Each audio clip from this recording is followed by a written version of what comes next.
যেমন আজকে আজকে দক্ষিণবঙ্গের আহ, বেশ কিছু জায়গাতে আমরা উষ্ণ আবহাওয়া এবং অস্বস্তিকর আবহাওয়া এক্সপেক্ট করছি। কাল থেকে তাপপ্রবাহ সবকটা জেলাতে নয়, বেশ কিছু জেলাতে, যেমন আপনার বলছি ইস্ট মেদিনীপুর, তারপরে আপনার ওয়েস্ট বর্ধমান, বাঁকুড়া এবং পুরুলিয়া, মানে পশ্চিমের জেলাগুলো ধরুন।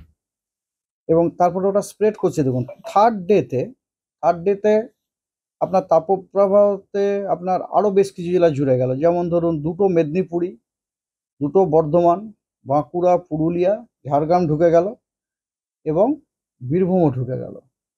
এটা হয়ে গেল আপনার থার্ড ডে, মিনস 5 এপ্রিল। 6 ডেতে আরো বাড়লো।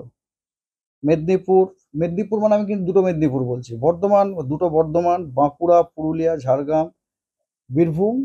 মোর ইম্পর্টেন্ট ইজ দুটো 24 পরগনা।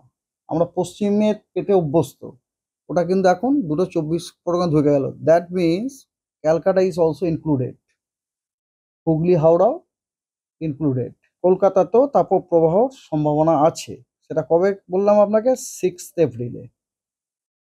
এবং 7 তারিখ অনেকগুলো জেলাতে, মেদিনীপুর, বাঁকুড়া, পুরুলিয়া, ঝাড়গ্রাম, বর্ধমান, দুটো 24 পরগনা, এগুলো সমস্ত জায়গাতে আপনার তাপপ্রবাহ বৃষ্টির সম্ভাবনা আছে। ইয়েস, সেটা আছে। নো নো নো সেটা আছে। নো নো নো সেটা আছে। 6 তারিখ থেকে কিন্তু বৃষ্টির সম্ভাবনা আছে, থান্ডারস্টর্ম উইথ লাইটনিং কিন্তু আছে আপনার দক্ষিণবঙ্গে 6 তারিখে আমরা থান্ডারস্টর্ম উইথ লাইটনিং আমরা প্রেডিক্ট করছি, আমরা অ্যান্টিসিপেট করছি দুটো মেদিনীপুর, ওয়েস্ট বর্ধমান এবং পুরুলিয়াতে।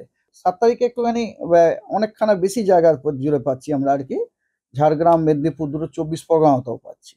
উত্তরবঙ্গতে প্রত্যেক দিনই থান্ডারস্টর্ম উইথ লাইটনিং, ঝোড়ো হাওয়া, এগুলো দেখতে পাচ্ছি।